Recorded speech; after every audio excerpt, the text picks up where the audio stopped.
Welcome to Mufti Muhammad Nadeem Husaini official YouTube channel. Mufti صاحب کے channel کو سبسکرائب کریں تاکہ ہر آنے والی ویڈیو سے باخبر رہیں۔ دم اور تعویذ پر اجرت لینا جائز ہے یا نہیں؟ میرے دوستو، نبی اکرم صلی اللہ علیہ وسلم نے چند صحابہ کو ایک سفر پر روانہ فرمایا جہاد کے لیے۔ صحابہ وہاں سے واپس ہوئے تو ایک بستی میں پڑاؤ ڈالا، تو بستی والوں نے ٹھہرنے سے روک دیا۔ کیوں؟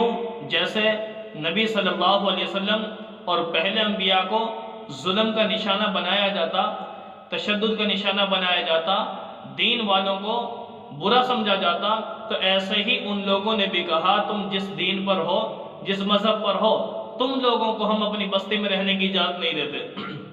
حتیٰ کہ ان کی مہمانی سے، یعنی پانی دینے سے، کھانا دینے سے انکار کر دیا۔ تو یہی صحابہ پیارے پیغمبر کے قربانیاں ان کے مقدر میں تھی، تو بہرحال بستی کے باہر پڑاؤ ڈالا۔ اتنے میں اسی رات ان کے سردار کو، مطلب اس بستی والے کے جو ہیں افراد، ان کے سردار کو ایک موذی جانور، سانپ وغیرہ نے ڈس لیا۔ انہوں نے اپنی ساری کوششیں کی، اپنے اعتبار سے دم کیے، علاج کروایا، لیکن کوئی فائدہ نہ ہوا۔ صبح ہوئی، ان صحابہ کے پاس آئے اور عرض کرنے لگے تمہارے اندر کوئی ایسا ہے کہ جو دم کر دے اور ہمارا یہ سردار ٹھیک ہو جائے؟ ابو سعید رضی اللہ تعالیٰ عنہ آگے بڑھے اور فرمایا کہ ہم دم کریں گے، شفا بھی ملے گی، شرط یہ ہے کہ ہم 30 بکرے لیں گے تم سے، کیونکہ 30 افراد تھے تو شرط رکھ دی 30 بکرے لیں گے۔ تو نبی صلی اللہ علیہ وسلم کے ان پیارے صحابہ نے عمل کیا، سورہ فاتحہ پڑھی اور دم کر دیا۔ اللہ کی شان کہ اس کو صحت مل گئی۔ تو نبی صلی اللہ علیہ وسلم کے یہ صحابہ کتنے وفادار تھے، وہ بکرے وصول کیے اور وہاں سے تقسیم نہیں کیے۔ کہا کہ بھئی مدینہ جا کر پیارے پیغمبر سے ہم اجازت طلب کریں گے، اگر اجازت ملی، حلال ہوئے تو کھا لیں گے، اگر حلال نہ ہوئے تو مالک کو واپس کر دیں گے۔ تو پیارے پیغمبر صلی اللہ علیہ وسلم کے سامنے جب یہ معاملہ آیا تو نبی صلی اللہ علیہ وسلم فرمایا کہ بھئی اگر اس میں سے ہے تو مجھے بھی دو۔ یہ بطور لالچ کے نہیں، بلکہ یہ ان کی دلجوئی کے لیے، واقعی تسلی ہو جائے کہ بھئی واقعی جائز ہے۔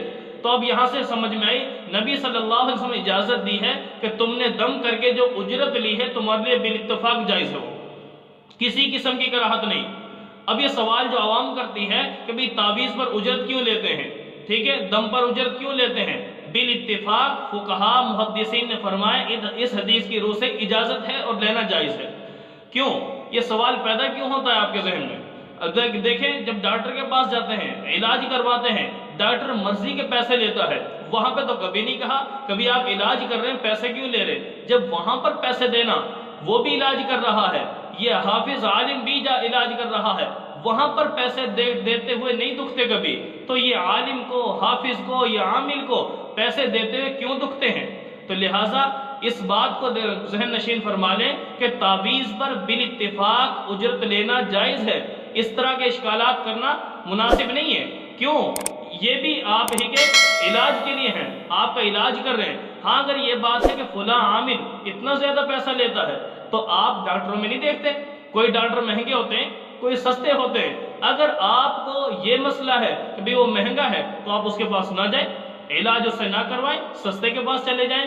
تو وہی بات یہ ہے کہ یہ اجرت لینے میں کوئی کراہت نہیں ہے، اجرت لی جا سکتی ہے۔ اگر کوئی مہنگا ہے، زیادہ لگاتا ہے پیسہ، تو آپ اس کے پاس نہ جاؤ۔